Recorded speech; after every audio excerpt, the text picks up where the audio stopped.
Cleaning വ്ലോഗിലേക്ക് പോകുന്നതിന് മുമ്പ് കുറച്ച് വിശേഷങ്ങളൊക്കെ പറഞ്ഞ് അങ്ങോട്ട് പോവാട്ടോ. ഇതൊരു വൈകുന്നേരമാണേ.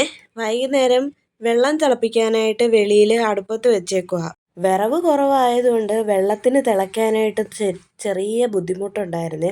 പിന്നെ വല്ലച്ചാതി കൊതുമ്പും ഒക്കെ കൊണ്ട് തിളപ്പിച്ച് നല്ല രീതിയിൽ തിളപ്പിച്ചങ്ങ് എടുത്തിട്ടുണ്ട്. കൊതുമ്പാട്ടോ ഫുള്ള് വെച്ച് കത്തിച്ചത്. വേറെ വിറകൊന്നുമില്ല. ഇനിയിപ്പോൾ വിറകൊക്കെ വാങ്ങിക്കണം. വെള്ളം മാത്രമേ ഞാൻ വെളിയിൽ വെച്ച് തിളപ്പിക്കാറുള്ളൂ കേട്ടോ. പിന്നെ അരി കൂടുതൽ ഇടണം എന്നുണ്ടെങ്കിൽ മാത്രം വെളിയിൽ അടുപ്പിൽ അരിയിടും. പിന്നെ ഞാൻ നേരെ പോയി മേലൊക്കെ ഒന്ന് കഴുകി മേല് കഴുകിയിട്ട് വന്ന് വിളക്കൊക്കെ കത്തിച്ചു കേട്ടോ.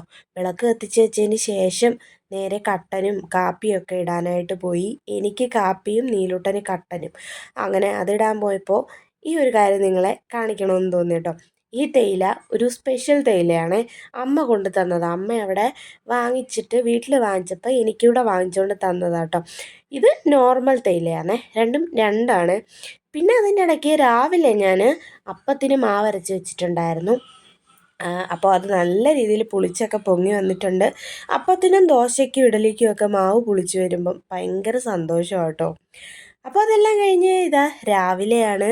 ഇന്ന് നമുക്ക് ഒരു കല്യാണത്തിന് പോകണം കേട്ടോ. ശരിക്കും പറഞ്ഞാൽ കല്യാണത്തിന് പോകാനുള്ള ആവതൊന്നും എനിക്കില്ലായിരുന്നു. പിന്നെ പോവാതിരിക്കാനും പറ്റത്തില്ല. അതുകൊണ്ട് ഇങ്ങനെ ആലോചിച്ചിരിക്കുക കേട്ടോ. പോകണമല്ലോ എന്നിങ്ങനെ ആലോചിച്ചുകൊണ്ടിരിക്കുക. കുളിക്കാതെ പോകാനായിട്ട് പറ്റുമോ? നല്ലൊരു കാര്യം നടക്കുമ്പോൾ നമ്മൾ കുളിക്കാതെ എങ്ങനെ പോകാൻ? ചേട്ടായി ഇങ്ങനെ ഇരിക്കുന്നു. നീലൂട്ടനാണെങ്കിൽ എണീറ്റിട്ടും ഇല്ല. ഞാൻ തലയാണ ഇപ്പുറത്തെ സൈഡിലാണ് വെച്ച് കൊടുത്തേക്കുന്നതെങ്കിലും അവൻ തല വെച്ച് കിടക്കുന്നത് അപ്പുറത്തെ സൈഡിലാട്ടോ. രാവിലെ അപ്പം ചുട്ട് കഴിച്ച് ചമ്മന്തി അരച്ച് കഴിച്ചിട്ട് പോവാമെന്ന് വിചാരിച്ചത് അപ്പം ചുട്ടുകൊണ്ടിരിക്കുവാന്നേ. നല്ല അപ്പമായിരുന്നു കേട്ടോ. ഞാൻ ഉണ്ടാക്കിയതായിട്ട് പറയുമല്ല, അടിപൊളി അപ്പമായിരുന്നു. അതൊക്കെ കഴിഞ്ഞ് അപ്പം ചുട്ട് ചമ്മന്തി അരച്ച് വെച്ചിട്ട് ഞാൻ നേരെ പോയി കുളിച്ചു കേട്ടോ. തല വയ്യ, തല ഒട്ടും വയ്യ, തലവേദനയുണ്ട്, നല്ല ചുമയ്ക്കും കുറവില്ല. അങ്ങനെ ആകെ മൊത്തം അവശതയായിരുന്നേ. എന്നാലും തല നനച്ചങ്ങ് കുളിച്ച് ഒരു ഫ്രഷ്നെസ് കിട്ടട്ടെ എന്ന് വിചാരിച്ച് അങ്ങനെ അത് കഴിഞ്ഞ് റെഡിയായിട്ട് അപ്പോഴാണ് ചേട്ടായിയുടെ ഷർട്ട് അടിക്കാനായിട്ട് എടുത്തുകൊണ്ട് വന്നത്. എപ്പോഴും ഇങ്ങനെ എവിടെങ്കിലും ധൃതിക്ക് പോവാൻ നിൽക്കുമ്പോഴാണ് ഷർട്ട് തപ്പിയെടുക്കുമ്പോഴോ അത് ചിലപ്പോൾ ലോഹയായിട്ട് കിടക്കുമായിരിക്കും. അത് അടിച്ചു കൊടുക്കാനായിട്ട് പറയും. ഞാൻ ഈ ഷർട്ട് അടിക്കുന്നതിൻ്റെ ഇടയിലും നീലൂട്ടം വന്നിട്ട് ഓരോ കുരുത്തക്കേട് കാണിക്കും. പിന്നെ അവൻ്റെ നേരെ ഞാൻ എന്തെങ്കിലുമൊക്കെ പറയും. അപ്പോഴത്തേനും അവൻ പിണങ്ങും. പിന്നെ ആ പിണക്കം മാറ്റാനായിട്ട് സോപ്പിടാനായിട്ട് പോകുമ്പം നമുക്ക് രണ്ടടിയൊക്കെ കിട്ടും. എന്നാലും കുഴപ്പമില്ല, പിണക്കമൊക്കെ മാറ്റിയെടുക്കും കേട്ടോ. അങ്ങനെ ഷർട്ടൊക്കെ അടിച്ചു കൊടുത്തതിന് ശേഷം ഞാൻ റെഡിയായി. ഇനി കഴിച്ചാൽ മാത്രം മതി കേട്ടോ. അപ്പോഴാണ് നോക്കിയപ്പം എന്തോ ഒരു കുറവ് തോന്നി. അപ്പോഴാണ് മനസ്സിലായി ചന്ദനം ഇട്ടില്ല എന്ന്. അപ്പം ചന്ദനം ഇട്ടിട്ട് അതിൻ്റെ പുറത്തുകൂടി ഒരു ചുമന്ന കുറിയും കൂടി അങ്ങ് ഇട്ട് കൊടുത്തിട്ടുണ്ട് കേട്ടോ. അടിപൊളിയായില്ലേ? അപ്പോൾ ഇനി നമുക്ക് അപ്പമൊക്കെ കഴിച്ച് അപ്പവും ചമ്മന്തിയും കൂടെ കഴിച്ചിട്ട് നമുക്ക് പോകാനായിട്ട് ഇറങ്ങാം. ഞാനിന്ന് ഇട്ടേക്കുന്ന ഡ്രസ്സ് അമ്മ പൈസ തന്ന് എൻ്റെ ബർത്ത്ഡേക്ക് എടുത്ത ഡ്രസ്സാണ് കേട്ടോ. അന്ന് ബർത്ത്ഡേയുടെ അന്ന് ഇട്ടിട്ട് അമ്പലത്തിലൊക്കെ പോയിട്ട് നേരെ വന്ന് ഊരിയിട്ടിട്ട് അന്നേ തീരുമാനിച്ചതാ കല്യാണത്തിന് പോകുമ്പോൾ ഇത് തന്നെ ഇടാമെന്ന്. അപ്പോൾ ഇന്ന് അത് തന്നെ ഞാൻ ഇട്ടിട്ടുണ്ട് കേട്ടോ. സാരി എടുത്ത് ഉടുക്കാനായിട്ടുള്ള മടിയും പിന്നെ സാരി ഉടുത്തു കഴിഞ്ഞാൽ ഭയങ്കര എന്താ പറയുക ചൂടും കാര്യങ്ങളൊക്കെ ആയതുകൊണ്ട് ഞാൻ പിന്നെ സാരി ഒന്നും ഉടുക്കണ്ട, ചുരിദാർ തന്നെ മതിയെന്ന് വിചാരിച്ചു. അങ്ങനെ ഞങ്ങൾ കാപ്പിയൊക്കെ കുടിച്ചിട്ട് ഇതാ പോവാനായിട്ട് ഇറങ്ങി കേട്ടോ. അങ്ങനെ കറക്റ്റ് ടൈമിലായിരുന്നു മണ്ഡപത്തിലെത്തിയത്. ചെറുക്കൻ വരുന്ന സമയത്ത് തന്നെ ഞങ്ങളും വന്നു. അങ്ങനെ കുറേ നേരം വെയിറ്റ് ചെയ്തൊക്കെ ഇരുന്ന് കഴിഞ്ഞപ്പോഴത്തേനും പെണ്ണിനെ കൊണ്ടുവന്നപ്പോഴത്തേനും ഭയങ്കര ഡാൻസൊക്കെ ഉണ്ടായിരുന്നു കേട്ടോ. സത്യം പറഞ്ഞാൽ ഞാൻ ഈ റീൽസിലൂടെയൊക്കെ കണ്ടിട്ടേ ഉള്ളൂ പെണ്ണിനെ ഇങ്ങനെ എന്താ പറയുക എതിരേറ്റ് കൊണ്ടുവരുന്നതും ഒക്കെ ഡാൻസ് കളിച്ച്. അതായത് കസിൻസാണോ ഫ്രണ്ട്സാണോ എന്നറിയത്തില്ല, രണ്ടുപേരും ഡാൻസൊക്കെ കളിക്കുന്നുണ്ടായിരുന്നു. ഇങ്ങനെ ഞാൻ ജീവിതത്തിൽ ആദ്യമായിട്ടാണ് കേട്ടോ ഇങ്ങനെ കാണുന്നത്, ഒരു കല്യാണത്തിന് നേരിട്ട് കാണുന്നത്. അല്ലാതെ നമ്മൾ റീൽസിലും ഇൻസ്റ്റാഗ്രാം റീൽസിലും യൂട്യൂബ് ഷോർട്സിലും ഒക്കെ കണ്ടിട്ടുണ്ട്. അങ്ങനെ അല്ലാതെ നേരിട്ട് ഞാൻ ആദ്യമായിട്ടാണ് കേട്ടോ കാണുന്നത്. ഭയങ്കര ഇഷ്ടപ്പെട്ടു കേട്ടോ. നല്ല നല്ല രസമുണ്ടായിരുന്നു പെണ്ണിനെ കൊണ്ടുവന്നപ്പോഴൊക്കെ കാണാനായിട്ട്. പിന്നെ ഞങ്ങൾ കല്യാണമൊക്കെ താലികെട്ടിൻ്റെ സമയമൊക്കെ വെയിറ്റ് ചെയ്തിരിക്കും കേട്ടോ. ഞാനാണെങ്കിൽ ഇരിക്കാതെ നിൽക്കുവാണേ വീഡിയോ എടുക്കാൻ വേണ്ടിയിട്ട്.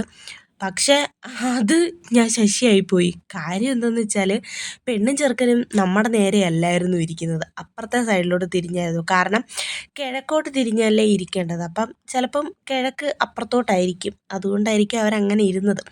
അങ്ങനെ പെണ്ണിനെയൊക്കെ കൊണ്ടുവന്നു. ഇനി ആദ്യം കുറച്ച് പ്രാർത്ഥനയും കാര്യങ്ങളുമൊക്കെ. പ്രാർത്ഥന എന്ന് വെച്ചാൽ നമ്മൾ എന്താ പറയുക, കുറച്ച് ശ്ലോകങ്ങളൊക്കെ ചൊല്ലിയിട്ട് പ്രാർത്ഥിക്കുമല്ലോ, ഒരു മംഗളകർമ്മം നടക്കാൻ പോവുമല്ലേ. അപ്പോൾ അതിന് മുമ്പായിട്ട് പ്രാർത്ഥനയൊക്കെ ഉണ്ടായിരുന്നു.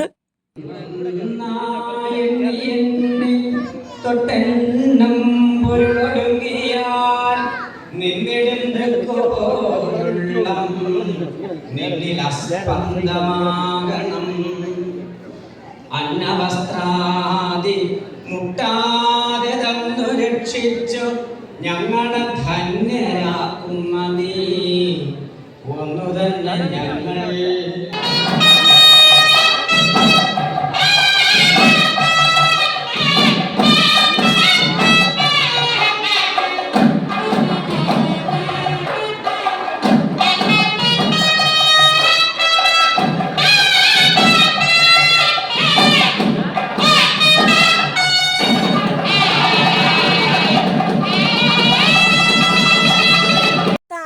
കഴിഞ്ഞിട്ട് നമുക്ക് പിന്നെ എന്താണുള്ളത്, സദ്യ കഴിക്കുക എന്നുള്ളതല്ലേ. സദ്യ കഴിക്കാനായിട്ട് ഞങ്ങളെല്ലാവരും കൂടെ പോയിരുന്നു കേട്ടോ. ഞങ്ങൾ വല്ലപ്പോഴും ഒരിക്കലൊക്കെയാണ് നമ്മളിങ്ങനെ കസിൻസും എല്ലാവരും കൂടി ഒന്ന് ഒത്തുകൂടുന്നത്. ഭയങ്കര സന്തോഷം കേട്ടോ. അന്നേരം ഭയങ്കര ജോളിയായിരിക്കും, തമാശയും കളിയും ചിരിയും ഒക്കെ ആയിട്ട് ഭയങ്കര ഹാപ്പി ആയിരിക്കും.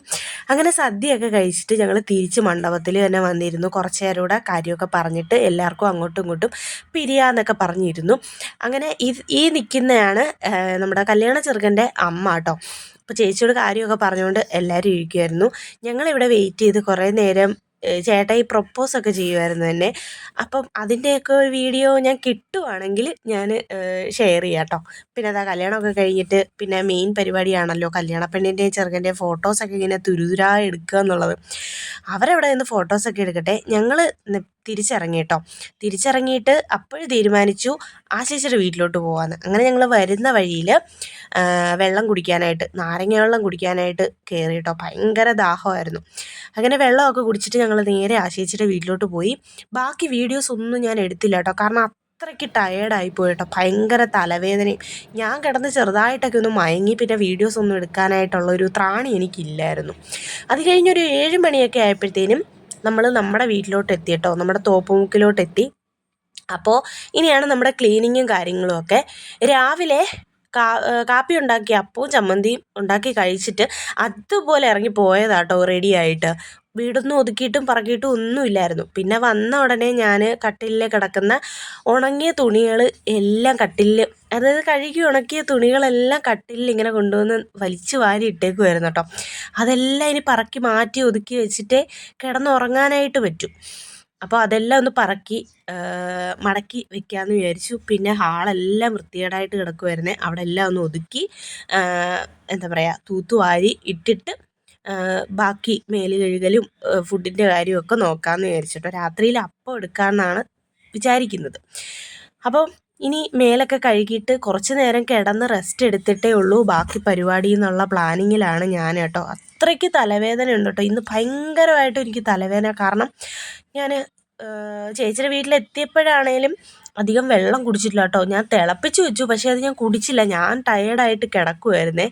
പിന്നെ വെള്ളം കുടിക്കാനൊന്നും പറ്റിയില്ല. അതുകൊണ്ട് പിന്നെ ഭയങ്കര തലവേദന, ചൂടടിച്ചിട്ട് തലവേദന എന്ന് പറഞ്ഞു കഴിഞ്ഞാൽ ഇതുപോലെ തലവേദന ഇല്ലായിരുന്നു എനിക്ക്. അതിൻ്റെ കൂടെ പനിയും കൂടി ആയതുകൊണ്ട് നല്ല ടയേർഡായി പോയിട്ടോ. ദേഹമൊക്കെ വേദനയൊക്കെ തുടങ്ങിയിട്ടുണ്ട് ചെറുതായിട്ട്. അങ്ങനെ ഇനി എന്താ പറയുക, വേറൊരു കാര്യം പറയാനുള്ളതെന്ന് വെച്ചാൽ, എൻ്റെ ചില വീഡിയോസിൻ്റെ താഴെ എനിക്ക് കമൻറ്റ് വന്നിട്ടുള്ളതാട്ടോ. നിങ്ങൾ എവിടെയാണ് താമസിക്കുന്നതെന്ന് ചോദിച്ചുകൊണ്ട്. ഞങ്ങൾ താമസിക്കുന്നത് വട്ടിയൂർക്കാവിലാണേ. വട്ടിയൂർക്കാവ് തോപ്പുമുക്ക് എന്ന് പറയുന്ന സ്ഥലത്താണ് ഞങ്ങൾ താമസിക്കുന്നത്. തോപ്പുമുക്ക് കറക്റ്റ് തോപ്പുമുക്കല്ല, തോപ്പുമുക്ക് കഴിഞ്ഞിട്ട് കല്ലുമല എന്ന് പറയുന്ന സ്ഥലത്താണ് ഞങ്ങൾ താമസിക്കുന്നത്. നമ്മളല്ലാതെ നോർമലായിട്ട് പറയുമ്പോൾ നിങ്ങൾ എവിടെ താമസിക്കുന്നതെന്ന് ചോദിക്കുമ്പം വട്ടിയൂർക്കാവെന്ന് ഞാനങ്ങ് പറയും. വട്ടിയൂർക്കാവെന്ന് പറയുമ്പോൾ മിക്കവർക്കും അറിയാമായിരിക്കുമെന്ന് പ്രതീക്ഷിക്കുന്നു. അപ്പോൾ ഞങ്ങൾ ഇവിടെയാണ് താമസിക്കുന്നത് കേട്ടോ. വാടകയ്ക്കാണ് താമസിക്കുന്നത്. അപ്പോൾ ഇനി ബാക്കി നമ്മുടെ വ്ളോഗിൻ്റെ വിശേഷങ്ങളിലോട്ട് വരാം. അപ്പോൾ ഞാൻ എല്ലാം പറക്കി ഒതുക്കി ക്ലീൻ ആക്കിയിട്ടുണ്ട്. പിന്നെ ഇനി തൂത്ത് ബെഡ്റൂമും കൂടി ഒന്ന് ഒതുക്കി കഴിഞ്ഞാൽ എൻ്റെ പണിയെല്ലാം കഴിഞ്ഞു കേട്ടോ. പിന്നെ ബെഡ്റൂമിലോട്ട് കയറി കഴിഞ്ഞാൽ നമ്മൾ അവിടെ ഒരു ബെഡ് ഇട്ടിട്ടുണ്ട്. അപ്പോൾ നമ്മൾ അവിടെയും കിടക്കാറുണ്ട് ചില സമയത്ത്. അപ്പോൾ അവിടെ അത് ബെഡ് ഒന്ന് എടുത്ത് മാറ്റിയിട്ട് അവിടെ ഒന്ന് തൂത്തുവാരാമെന്ന് വിചാരിച്ചു. ഇന്നലെ ആണെങ്കിൽ നീലുട്ടൻ ബിസ്ക്കറ്റ് എല്ലാം കൂടെ കൊണ്ടുവന്ന് അവിടെ അങ്ങനെ ഇട്ടിട്ട് അതിൻ്റെ പൊടിയൊക്കെ കിടപ്പുണ്ടായിരുന്നു. എന്തോ ഭാഗ്യത്തിന് ഉറുമ്പ് കണ്ടില്ലെന്ന് തോന്നുന്നു അതൊന്നും. പിന്നെ നേരെ അടുക്കളയിലോട്ട് വന്നപ്പോഴോ രാവിലെ കാപ്പി കുടിച്ച പാത്രങ്ങളും കട്ടനിട്ട പാത്രങ്ങളും എല്ലാം അങ്ങനെ കിടക്കുന്നേ ഉള്ളൂ. പിന്നെ അതെല്ലാം ഒന്ന് കഴുകി അവിടെ എല്ലാം ഒന്ന് ക്ലീനാക്കി വെച്ച് കഴിഞ്ഞാൽ അടുക്കളയിലെയും പരിപാടികളൊക്കെ കഴിഞ്ഞു കേട്ടോ. പിന്നെ രാവിലത്തെ അപ്പത്തിനരച്ച ചമ്മന്തി അത് ഫ്രിഡ്ജിൽ കോരി വെക്കണം. അത് പിന്നെ നമ്മൾ കടുക് വറുത്ത് എന്താ പറയുക എടുത്തതായതുകൊണ്ട് പൊടിച്ചമ്മന്തി പോലെ എടുത്തതായതുകൊണ്ട് കേടാവത്തില്ല എന്നാണ് തോന്നുന്നത്. അപ്പോൾ എന്തായാലും അത് ഞാനെടുത്ത് ഫ്രിഡ്ജിലോട്ട് വെക്കാം. നാളെ രാവിലെ എടുക്കാം. നാളെ രാവിലെ നമുക്ക് അപ്പം തന്നെയാണ് കേട്ടോ. അപ്പം ഞാൻ അതെല്ലാം ഒന്ന് ഫ്രിഡ്ജിലോട്ടാക്കിയിട്ട് ബാക്കി പാത്രങ്ങളും ഒക്കെ ഒന്ന് കഴുകി വെച്ചിട്ട് ഇനി നേരെ കുറച്ച് നേരം ഞാൻ പോയി കിടക്കും കേട്ടോ. കാരണം എനിക്ക് എങ്ങനത് പറയണമെന്നറിയത്തില്ല. ശരീരം വേദന ഉണ്ട്, അതൊന്ന്. പിന്നെ തലവേദന എന്ന് പറഞ്ഞാൽ നെറ്റിയുടെ ഭാഗത്തോട്ട് തൊടാൻ പോലും പറ്റുന്നില്ല, അത്രയ്ക്ക് തലവേദന. പിന്നാണെങ്കിൽ കഫക്കെട്ട് അതിനെക്കാട്ടിൽ. പിന്നെ ഇതാ രാവിലെ അപ്പം ചുട്ടതാട്ടോ ബാക്കി വന്നത് അങ്ങനെ ഇരിക്കുന്നു. ഇനി രാത്രി അതും കൂടി എടുക്കണം. പിന്നെ ഞാൻ ബെഡൊക്കെ കൊണ്ടിട്ടിട്ട് ബെഡ്ഷീറ്റെല്ലാം ഒന്ന് വിരിച്ച് അവിടെ സെറ്റാക്കി ഇടാമെന്ന് വിചാരിച്ചു. പിന്നെ മേല് കഴുകി ഫുഡൊക്കെ അപ്പമൊക്കെ ചുട്ട് കഴിച്ചിട്ട് നമുക്ക് നേരെ കിടന്ന് ഉറങ്ങിയാൽ മതിയല്ലോ. ബാക്കി പരിപാടികളൊക്കെ ഇനി നാളെ രാവിലെ. നല്ല രീതിയിലൊന്നും ഉറങ്ങി എണീക്കാതെ ഈ തലവേദന എനിക്ക് മാറത്തില്ല കേട്ടോ. അപ്പോൾ എല്ലാം കഴിഞ്ഞ് ഞാൻ വന്നതാ ചക്ക വെട്ടിയിട്ട പോലെ കിടക്കുന്നു ഞാൻ. എനിക്ക് അനങ്ങാനേ വയ്യ കേട്ടോ, ഭയങ്കര തലവേദന. അങ്ങനെ കുറച്ച് നേരം ഒന്ന് കിടന്നിട്ട് പോയി മേല് കഴുകിയിട്ട് വന്ന് നേരെ അടുക്കളയിൽ കയറി അപ്പം ചുട്ട് കഴിക്കാമെന്ന് വിചാരിച്ചു. ചേട്ടായിയാണെങ്കിൽ നമ്മുടെ വൈഫൈയുടെ റീചാർജ് ചെയ്തിട്ടില്ലായിരുന്നു കേട്ടോ. അപ്പോൾ ക്രിക്കറ്റ് കളി ഉണ്ടെന്നും പറഞ്ഞുകൊണ്ട് അത് ചെയ്തുകൊണ്ടിരിക്കുക. അപ്പോൾ ഇത് നിങ്ങൾ ആരും തെറ്റിദ്ധരിക്കരുത്, ബാലവേലയൊന്നുമല്ല. ഞാൻ നമ്മുടെ സിറ്റൗട്ടിലിരിക്കുന്ന ചെടിക്ക് ഇന്നലെയും വെള്ളമൊഴിച്ചില്ല, ഇന്നും വെള്ളമൊഴിച്ചില്ല. അപ്പോൾ അതിന് വെള്ളമൊഴിക്കാമെന്ന് ചോദിച്ചപ്പം നീലൂട്ടൻ ഒഴിക്കാമെന്ന് പറഞ്ഞു. അപ്പം ഞാൻ വിചാരിച്ചു എന്നാൽ ഒഴിച്ചോട്ടെ. അങ്ങനെ നീലൂട്ടൻ ചെടിക്കൊക്കെ വെള്ളം ഒഴിക്കുക കേട്ടോ. വെള്ളം ഒഴിച്ച് പഠിക്കുകയാണ് കുഞ്ഞൊഴിക്കാമെന്ന് പറഞ്ഞു. അപ്പം ഞാൻ സമ്മതിക്കുകയും ചെയ്തു. അങ്ങനെ അതെല്ലാം കഴിഞ്ഞ് മേലൊക്കെ കഴുകിയിട്ട് വന്നു. ഇനി പോയി കുക്കിങ്ങിൻ്റെ കാര്യമൊക്കെ നോക്കട്ടെ. അപ്പം നമ്മുടെ ഇന്നത്തെ വ്ളോഗ് ഇത്രയേ ഉള്ളൂ. നിങ്ങൾക്ക് വീഡിയോ ഒക്കെ ഇഷ്ടപ്പെടുകയാണെങ്കിൽ ലൈക്ക് ചെയ്യുക, ഷെയർ ചെയ്യുക, സബ്സ്ക്രൈബ് ചെയ്യണേ. നമ്മുടെ ചാനൽ ഒന്ന് സഹായിച്ചേക്കണേ. പിന്നെ നിങ്ങളുടെ അഭിപ്രായങ്ങളൊക്കെ കമൻ്റായിട്ട് അറിയിക്കുക. Tata bye bye, see U.